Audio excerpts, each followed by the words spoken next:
My story is about moving from isolation to connection, from self-focus to other focus, from alcoholic to achiever. I grew up in Bermuda in a good home, swimming and boating with lots of friends. My youth was idyllic, but as I entered my teens, I realized I felt different from those around me, always comparing and coming up short. I attended a strict all-boys grammar school where I did well at academics and sports, but at 15 began to seek the solace of drink and drugs, and my grades and attitude dropped off. Despite that, I won a scholarship to the University of Waterloo in Ontario and promptly flunked out my first year because I chose to drink instead of study. I came back to Bermuda to work in the bars and nightclubs. My life became a blur of beer on the beach in the day, working and drinking rum in the clubs at night. I was with people all the time, partying hard, and still seemed to be doing well. But in the quiet times, I knew this was not the life I had planned for myself. By now, I was leaving the nightclub after work to go and smoke crack in dirt floor shacks until dawn. To say I was confused and lost and lonely was an understatement. I was chasing connection with drugs and alcohol and ending up disconnected. I was on the way down.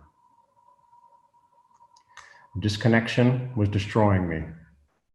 My isolation from the world was complete, physical, mental, emotional, and spiritual. I contemplated suicide several times between 22 and 24, just to escape the pain and anguish brought on by alcoholism and addiction. I hit bottom and sought help from AA. There, I found people that I could relate to and who had what I wanted. From other AA members in the 12 steps, I learned a different way of living.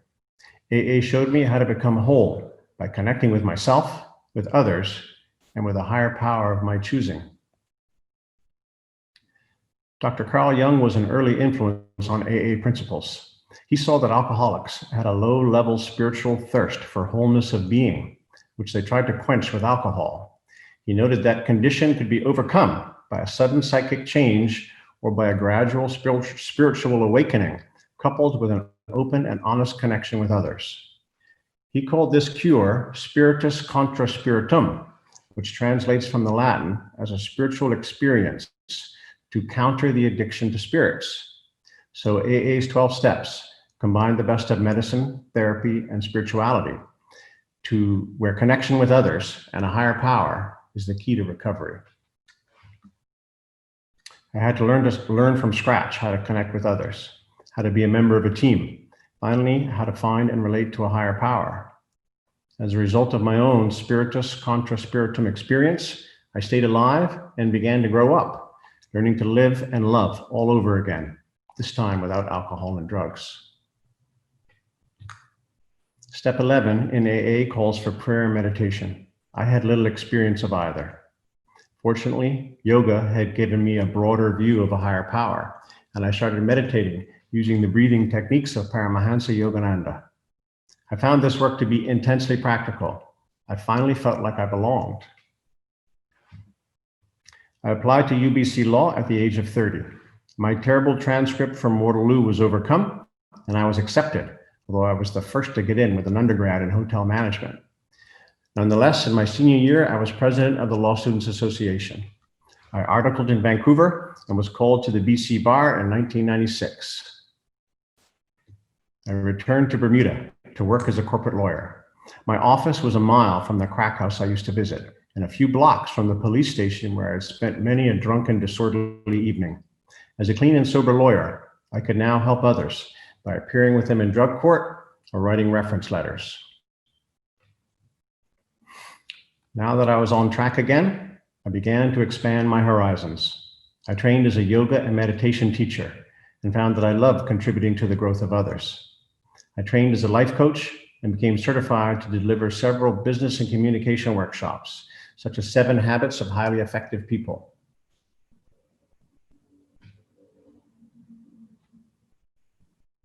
I continued to explore the boundaries of my own spiritual growth, from deep psychoanalysis to shamanic energy work.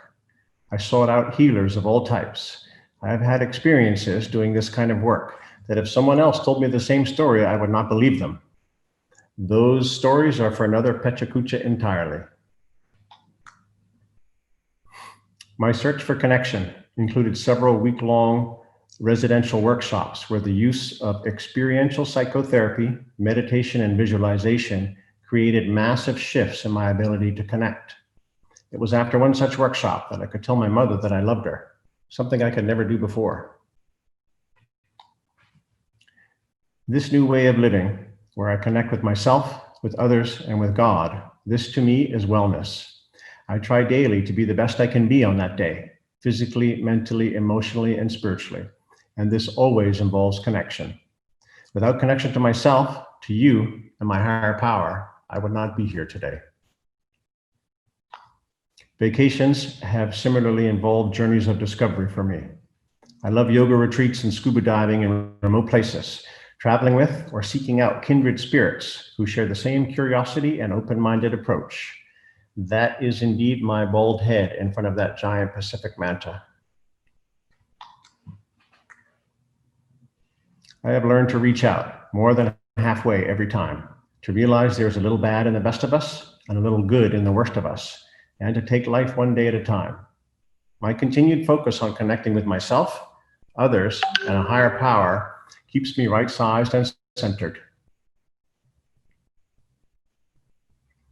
I continue to work as a lawyer, practicing wellness in all aspects of my life.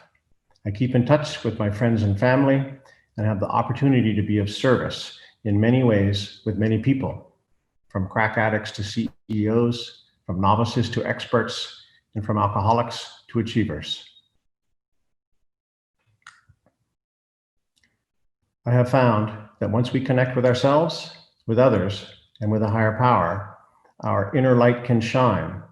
And if we have cracks to begin with, that light will shine all the more brightly. Thank you very much.